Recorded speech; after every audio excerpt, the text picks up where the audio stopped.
নমস্কার, আজকের ভিডিওতে আমরা ৪ মাস বয়সী শিশুদের বিকাশ জোরদার করার জন্য নবচেতনায় প্রস্তাবিত অ্যাক্টিভিটিগুলি সম্পর্কে জানব।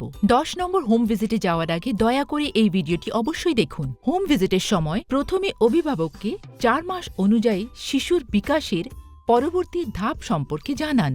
এরপর ভিডিওতে প্রস্তাবিত সহজ খেলাধুলো ভিত্তিক অ্যাক্টিভিটিসগুলি শিশুর সাথে করে দেখান। অ্যাক্টিভিটিগুলো দেখানোর পর বাবা মা এবং পরিবারের অন্যান্য সদস্যদের প্রতিদিন শিশুর সঙ্গে এই খেলাগুলো খেলতে উৎসাহিত করুন। এই অ্যাক্টিভিটিসের মাধ্যমে ৬ মাস বয়সের মধ্যে শিশুরা সাধারণত নিম্নলিখিত কাজগুলি করতে সক্ষম হয়। তারা তাদের মাথার ভারসাম্য রাখতে পারে এবং সাহায্য নিয়ে বসতে পারে, শব্দ শুনলে সেই দিকে মাথা ঘোরাতে পারে, বিভিন্ন বস্তু দেখলে তা ধরার চেষ্টা করে, জোরে জোরে হাসে এবং আ, ই এবং উ এর মতো শব্দ করে এবং আয়নায় নিজেকে দেখে হাসে বা খিলখিল করে ওঠে। প্রতিদিন শিশুর সাথে এই সহজ কাজগুলো ভালোবাসার সাথে করার মাধ্যমে যত্নশীল অভিভাবকেরা শিশুটিকে এই বিকাশের ধাপগুলিতে পৌঁছতে সাহায্য করতে পারেন। নবচেতনার মতে শিশুর জীবনের চতুর্থ মাসের যেসব অ্যাক্টিভিটিগুলি করতে হবে তার মধ্যে রয়েছে মৌমাছিকে অনুসরণ করো, বস্তু পর্যন্ত পৌঁছানোর জন্য শব্দ অনুকরণ, শিশুর সাথে কথা বলা। দেখা যায় কিভাবে এই মা জিনিসপত্রের দিকে হাত নাড়ানোর মাধ্যমে, খেলার মাধ্যমে তার সন্তানের আঙ্গুল এবং পায়ের আঙ্গুলগুলিকে শক্তিশালী করছেন।